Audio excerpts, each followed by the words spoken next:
ప్రస్తుతం మనతో పాటు ప్రముఖ ఆధ్యాత్మికవేత్త దైవాజ్ఞ బ్రహ్మశ్రీ వీరాపురం సుబ్రహ్మణ్య స్వామి గారు మనతో ఉన్నారు. గురువుగారితో మాట్లాడారు. నమస్కారం గురుగారు. శుభాశీస్సులండి. గురుగారు, ఉగాది రాశి ఫలితాలు ఏ విధంగా ఉన్నాయో చూద్దాం. ద్వాదశ రాశుల వాళ్ళకి, తులారాశి వాళ్ళకి పరాభవనామ సంవత్సరం ఏ విధంగా ఉండబోతుంది, ఎటువంటి జాగ్రత్తలు తీసుకోవాలి? మంచి విషయమే.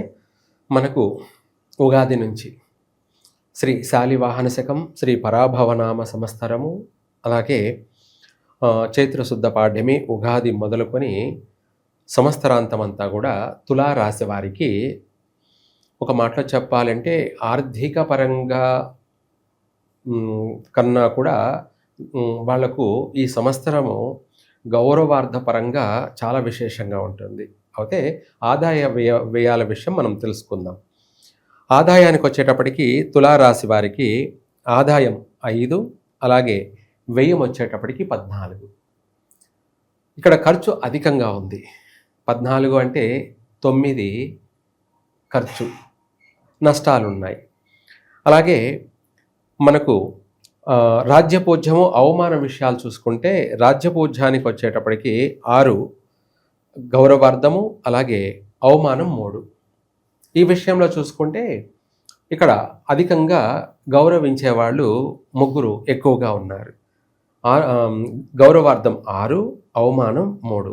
6లో 3 తీసేస్తే 3 మంది అభిమానించే వాళ్ళు ఎక్కువగా ఉన్నారు. అంటే ఈ రాశి వాళ్ళకి ఇంట బయట ఎవరైతే అవమానించారో, ఎవరైతే దూషించారో, తిట్టారో అటువంటి వాళ్ళే మళ్ళీ వీళ్లను పొగుడుతారు.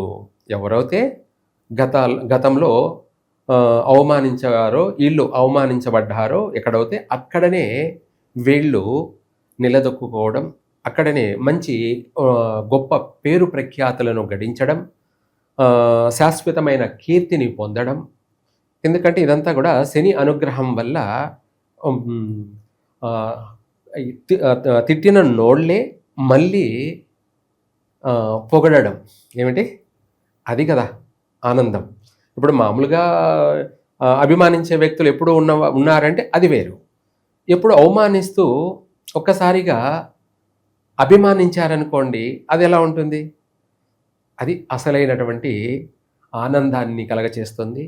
జీవితానికి తెలియని ఒక ఆనందం, మనశ్శాంతి, ప్రశాంతత, వాళ్ళకి బరువు దిగిపోతుందన్నమాట. ఏమిటి బరువు? ఎగ్జాంపుల్గా చెప్పాలంటే ఇంట్లోనే అత్తాకోడళ్ళే అనుకుందాం. ఏమిటి ఇది ప్రపంచం అంతా ఉన్నటువంటి సమస్యే. ఎక్కడైనా సరే అత్తాకోడళ్ళ మధ్య 100కి 75%, 80% లేదా 90% కూడా అత్తాకోడళ్ళ మధ్య పచ్చిగడ్డి వేసినా కూడా అది బొగ్గైపోతుంది. ఏమిటి పచ్చిగడ్డి అంటే తడి ఉన్నటువంటి పచ్చడి గడ్డి కూడా మాడి మసైపోతుంది అనేది సామెత. అట్లాంటిది ఈ సంవత్సరం అత్తాకోడళ్ళ మధ్య కూడా అన్యోన్య సంబంధాలు, అంటే అత్త కోడల్ని గౌరవించడం, విలువివ్వడం, అన్నిటికీ తనను కోడల యొక్క నామస్మరణ చేయడం, ఎవరో అత్తగారు అన్నిట్లోనూ ఆమెకి విలువ ఇవ్వడం. అప్పుడు కోడలికి ఎంత ఆనందంగా ఉంటుంది. అట్లాగా మనం చేసే ఉద్యోగాలలో కూడా మనకు తోటి ఉద్యోగస్తులు, అలాగే మనం చేసే కంపెనీ కావచ్చు లేదా ఏదైనా సరే అధికారుల వల్ల మనకు ఒత్తిడులు, తోటి విద్యార్థుల వల్ల అవమానాలు, ఇలాంటివన్నీ ఉన్న చోట కూడా అవన్నీ కూడా సమసిపోయి అక్కడ వాళ్ళకి గౌరవము, విలువ పెరుగుతుంది. సినీ రంగం వాళ్ళకు కూడా మంచి పేరు ప్రఖ్యాతలు, వాళ్ళు తీసిన చిత్రాలు కూడా ఉత్తమ కథా చిత్రాలుగా గుర్తింపు పొందే అవకాశాలు, ఇలాంటివి అన్నీ కూడా ఒకవేళ ఆదాయం రాబడి ఎక్కువ లేకపోయినా కానీ వాళ్ళ తీసిన చిత్రానికి చిరకాలం గుర్తుండిపోయేలాగా అది అసలైనటువంటి ఆదాయం. అసలైన ఆదాయం ఏమిటంటే ఒక మంచి ఉత్తమ కథా చిత్రం తీశారు అన్న ఒక మంచి కీర్తిని గడిస్తారు. అదే శాశ్వతమైన కీర్తి అంటారు. అటువంటి అవకాశాలు ఉన్నాయి.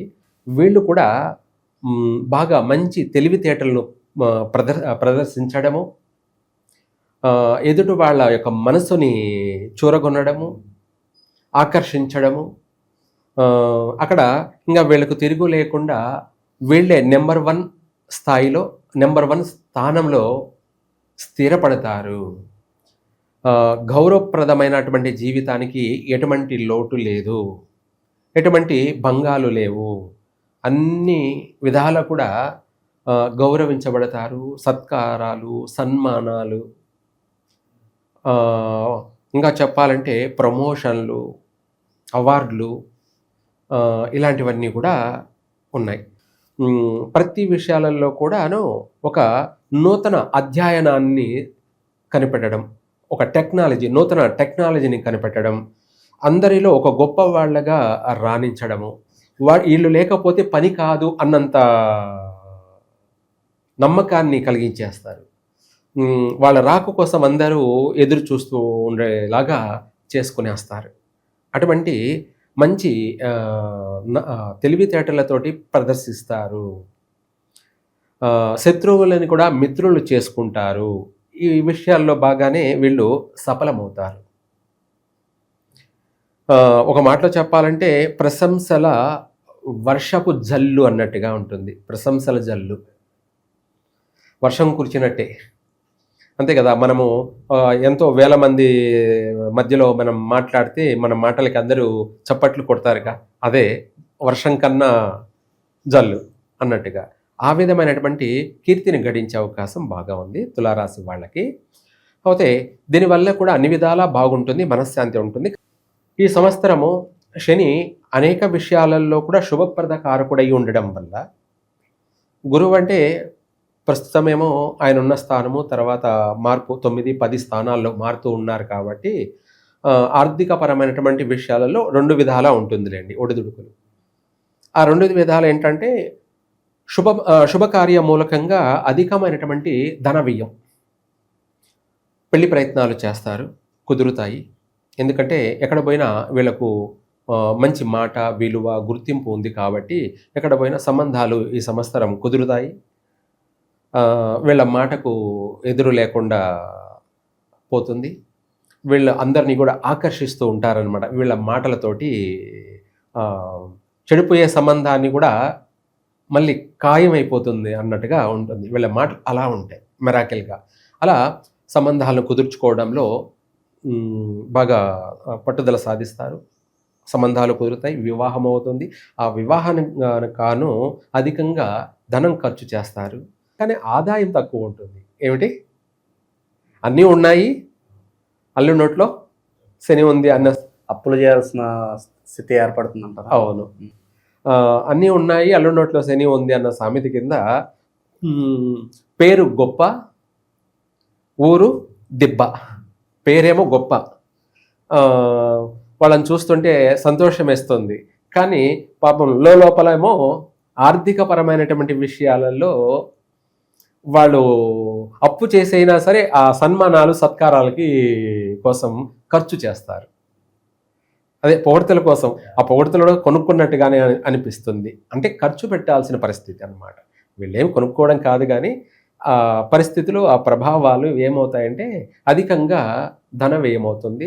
అంతేకాకుండా వీళ్ళు కూడా వింతులు, వినోదాలు, విలాసవంతమైన జీవితం కోసం కూడా, గొప్ప కోసం ఈ సంవత్సరం ఆర్థికపరమైనటువంటి విషయాలలో ఏదైనా చేసి ఒక ఉన్నత స్థానాన్ని ఉన్నారు అని నిరూపించుకుంటారు.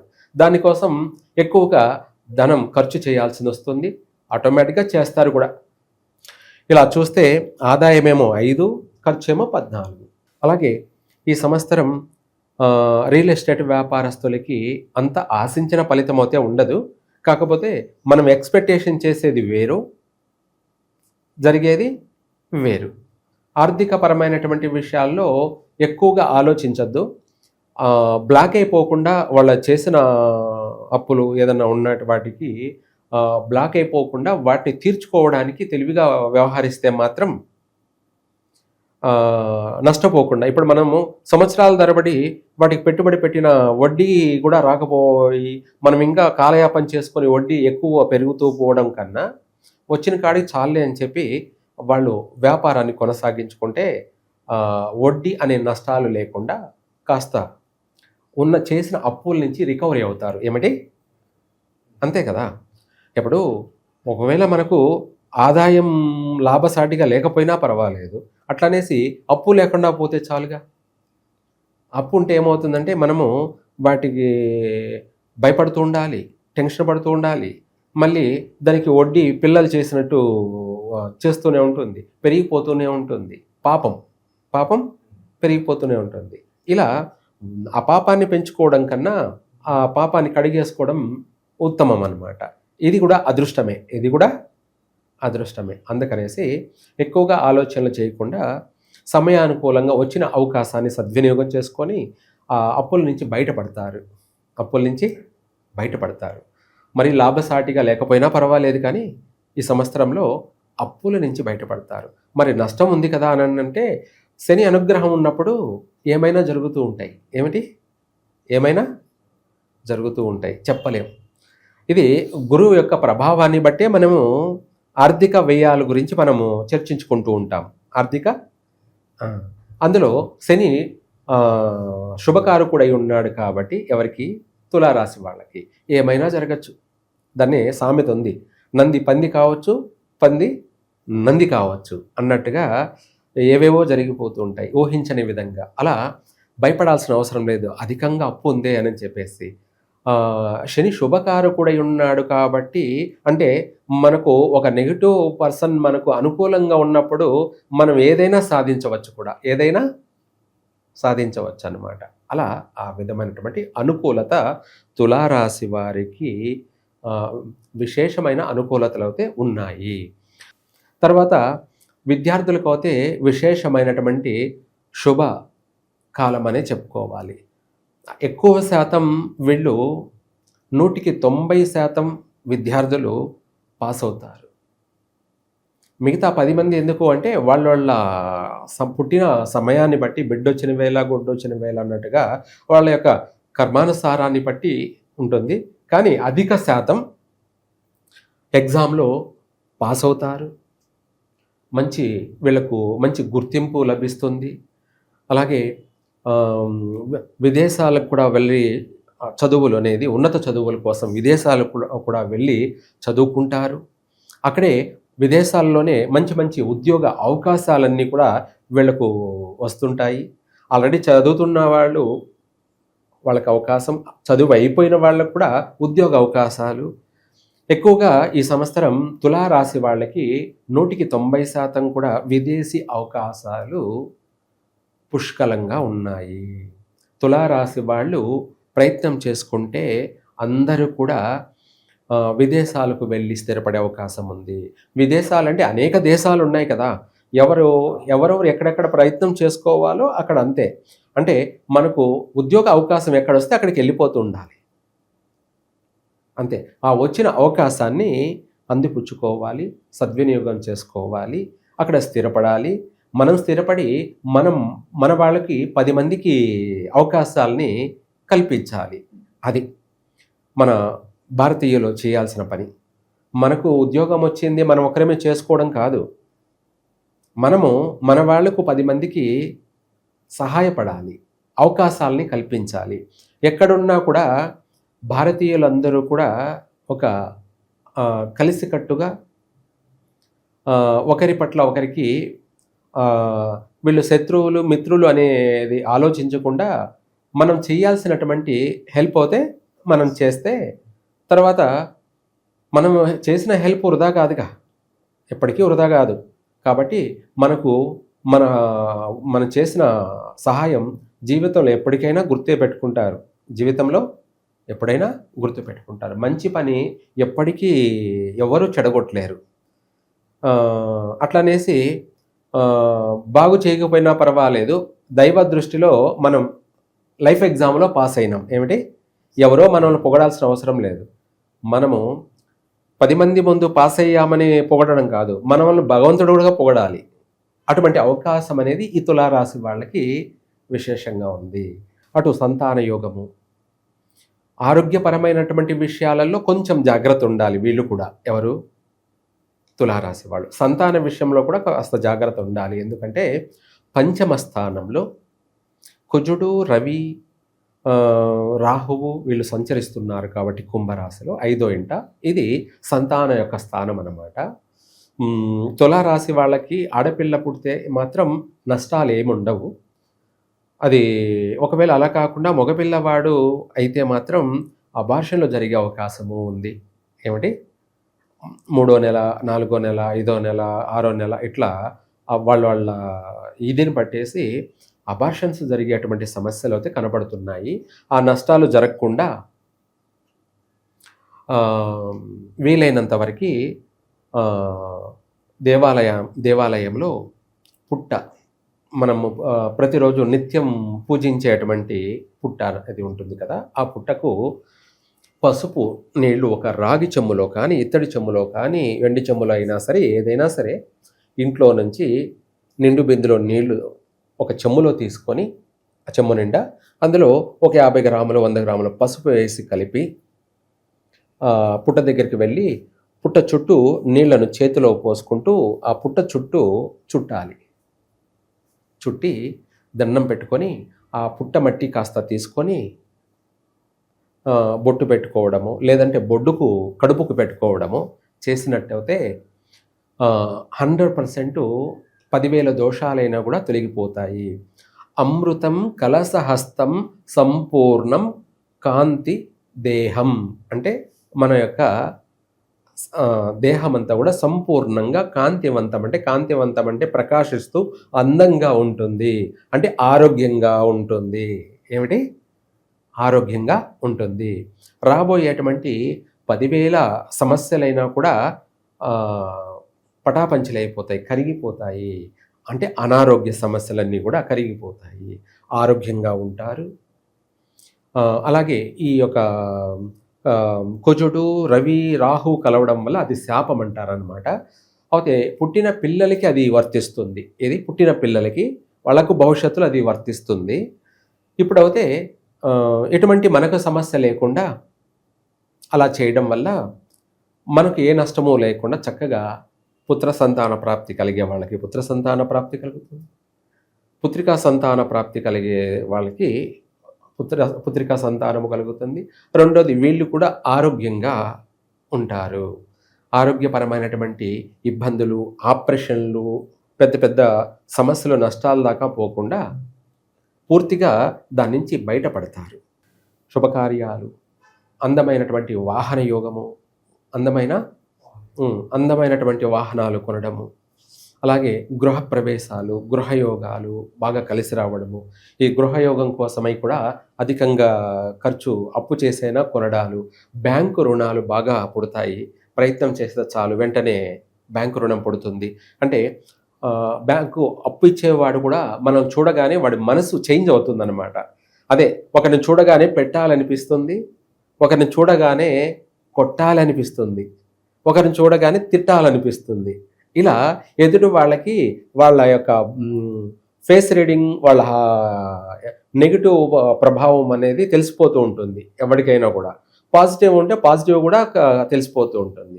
దాన్ని బట్టే వాడు పెట్టడమా, తిట్టడమా, లేదంటే కొట్టడమా అనేది కూడా జరుగుతుంటాయి. ఆ విధంగా మనము రుణాల కోసం ప్రయత్నం చేస్తే లేదనకుండా, కాదనకుండా ఎక్కడ పోయినా సక్సెస్ అవుతాం. ఎక్కడ పోయినా కూడా దాన్ని మనము వృధా చేసుకోకుండా, వేస్ట్ చేసుకోకుండా దాన్ని సద్వినియోగం చేసుకొని స్థిరపడతారు కూడా. ఈ యొక్క తులారాశి వాళ్ళు ఈ సంవత్సరం అనేక రంగాలలో కూడా రాణించడము, స్థిరపడము అనేది బాగా ఉంది. భార్యాభర్తల మధ్య కూడా మంచి అవగాహన, ఇద్దరి మధ్య కూడా అన్యోన్య సంబంధాలు, ఎడబాటుతో ఉన్నటువంటి వాళ్ళు కూడా మళ్ళీ కలుసుకునే అవకాశాలు, చిన్న చిన్న పొరపచ్చలు వచ్చి ఎడబాట్లు అయ్యి ఉంటారనమాట. నువ్వు అక్కడ నేను ఇక్కడ అన్నట్టు, తూర్పు పడమర అన్నట్టుగా ఉంటారు. అటువంటి వాళ్ళు కూడా మళ్ళీ కలుసుకునే అవకాశాలు కూడా ఉన్నాయి. అంటే అన్నీ కూడా ఒక మెరాకిల్గా జరుగుతూ ఉంటాయన్నమాట. ఏదైనా మంచి జరిగినప్పుడు సంతోషపడతారు, కష్టం వచ్చినప్పుడు బాధపడుతూ ఉంటారు. కానీ మంచి సుఖాన్ని, దుఃఖాన్ని రెండింటినీ కూడా సమానంగా చూసిన వాళ్ళే జీవితంలో నెంబర్ 1. జీవితంలో అంటే మనకు అన్నీ వచ్చాయని ఆనందపడిపోయి గర్వపడిపోవడము, ఏమీ రాలేదని బాధపడి క్షీణించిపోవడము అనేది ఉండకూడదు. అన్నిటినీ మనము అబ్జర్వేషన్ చేస్తూ మంచి ఏది, చెడు ఏది, ఏం జరుగుతుంది. చెడు జరిగిందంటే జీవితాంతం చెడే జరగదు, మారుతుంది. వెలుగు కొద్ది రోజులు, చీకటి కొద్ది రోజులు అన్నట్టుగా మనము ఎన్ని రోజులు కష్టాల్లో ఉన్నాము ఎప్పటికీ అలాగే ఉంటుంది అనుకోవద్దు. వీళ్ళకి ఇప్పుడు మంచి అనేక రంగాలలో అనేక అవకాశాలన్నీ కూడా ఎదురు చూస్తూ ఉన్నాయి.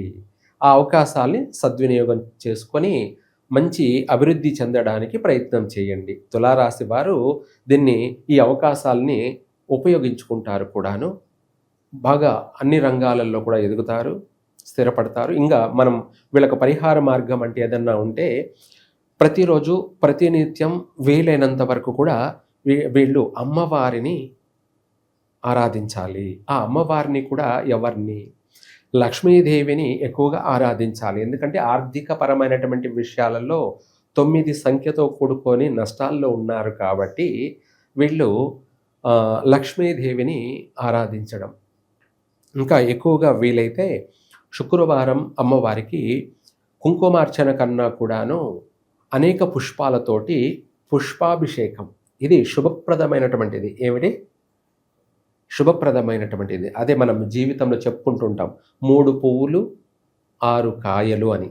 అలా మన జీవితం ఆర్థిక పరంగా 3 పువ్వులు 6 కాయలు కావడం కోసమై లక్ష్మీదేవికి శుక్రవారం పుష్పాభిషేకం చేయించండి. లేదా మీరే చేసుకోవచ్చు కూడా ఇంట్లోనే.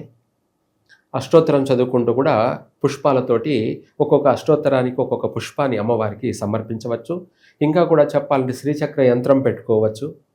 శ్రీచక్ర యంత్రం అవుతే దీంట్లో కూడా భయపడుతూ ఉంటారు చాలామంది, ఇంట్లో పెట్టుకోకూడదేమో, ఇంట్లో పూజించకూడదేమో అని. ఈ ప్రపంచంలో ఎవరైనా సరే మన ఇంట్లో వాస్తు ప్రకారంగా వాస్తు శాస్త్ర రీత్యా పూజా మందిరము అంటే సెల్ఫ్ కాకుండా ఎక్కడ పడితే అక్కడ చేసుకున్నటువంటి సెల్ఫ్ కాకుండా పూజా మందిరము, ఆ పూజా మందిరానికి ద్వారము, ఏమిటి? ద్వారము ఉండాలన్నమాట. ఉన్నది ఆ ఇంటికి ఎటువంటి విగ్రహమైనా పెట్టుకోవచ్చు. అందులో శ్రీచక్ర యంత్రం కూడా పెట్టుకొని మనము నిత్య పూజ అనేది ఇంట్లోనే చేసుకోవచ్చు. ఆ విధంగా ఇంట్లో చేసుకోవడానికి వీలవుతుంది. కొంచెం సమయం కేటాయించడానికి కూడా వీలవుతుంది. కాబట్టి అలా పుష్పాభిషేకం అనేది ఇంట్లోనే చేసుకుంటూ ఉండొచ్చు. తర్వాత మిగతా మంగళవారం రోజు కుంకుమతోటి అమ్మవారికి అష్టోత్తరం చేసుకుంటూ ఉన్నట్టయితే వీళ్లకు ఆర్థిక పరంగా లక్ష్మీ యోగం కలుగుతుంది. ఆర్థిక పరంగా లక్ష్మీ పుత్రులు అని చెప్పుకోవచ్చు తులారాశి వాళ్ళు. నూతన సంవత్సరం తులారాశి వాళ్ళకి ఏ విధంగా ఉండబోతుందో మంచి విశ్లేషణ అందించారు. ధన్యవాదాలు. సర్వే జన సుఖినో భవంతు.